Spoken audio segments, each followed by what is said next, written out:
Welcome to Pipkin's Bedtime Tales, told under the lantern's gentle glow. Tonight's story is A Quiet Afternoon under Mossroot Hill, a Pipkin Brambletoe bedtime tale. Afternoons at Mossroot Hill were never in a hurry. They arrived slowly, with clouds drifting like thoughtful sheep across the sky, and sunlight wandering in and out as it pleased. Pipkin Brambletoe liked afternoons very much. He liked them because nothing expected anything of him. On this particular afternoon, Pipkin sat just outside his round little door, boots kicked off, toes brushing the cool grass. The hill above him was warm, with moss and dotted with tiny flowers that opened whenever the sun peeked through the clouds. His lantern rested beside him. It was unlit, not asleep, just resting, and Pipkin smiled at that. "Everyone needs a quiet hour," he said softly. The breeze passed through the leaves overhead, carrying the sound of distant bees and the soft clink of a kettle cooling inside. Pipkin leaned back against the hill and opened his book, though he did not rush to read it. First, he listened. The world spoke in small ways.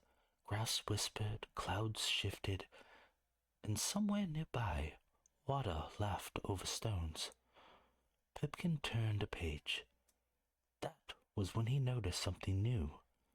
Not a sound, not a light, but a feeling.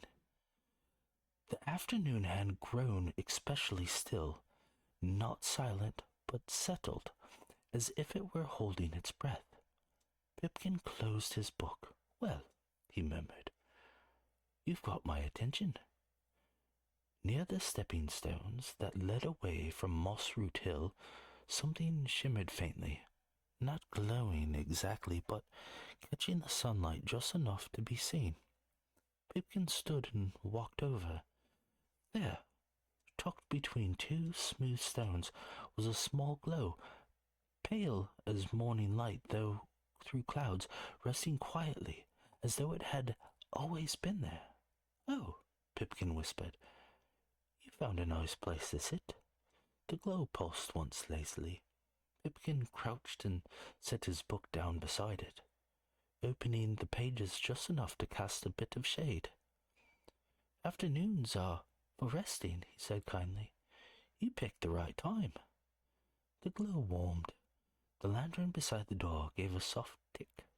Not a flicker, just a reminder. Pipkin felt no urgency, only calm. He stayed there for a while, watching clouds drift and sunlight move across the hill. Bees passed by, unconcerned. A butterfly rested briefly on the moss, then wandered on. When the glow seemed ready, not brighter, just content, Pipkin gently lifted his book and stood. "Come along," he said softly. "There's a better place for you."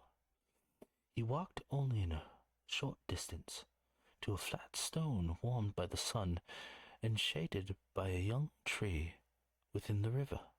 Beneath it, the earth hummed faintly, steady and patient.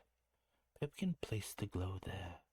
It stretched like a cat in a sunny window, and slowly sank into the stone, leaving behind a feeling of peace, as though the afternoon itself had settled more comfortably. The lantern gave another quiet tick. Pipkin returned to his spot by the door, picked up his book, and leaned back once more.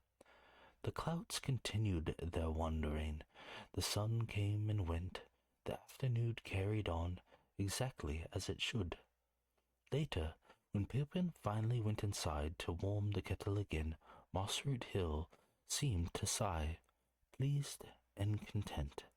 And somewhere, beneath warm stone and drifting shade, a wonderlight rested, because someone had noticed it, needed a quiet place to be. And that is where this afternoon story rests, gentle and unhurried. Thanks for listening. The lantern is dim, the hill is quiet, and it is time to rest. Good night.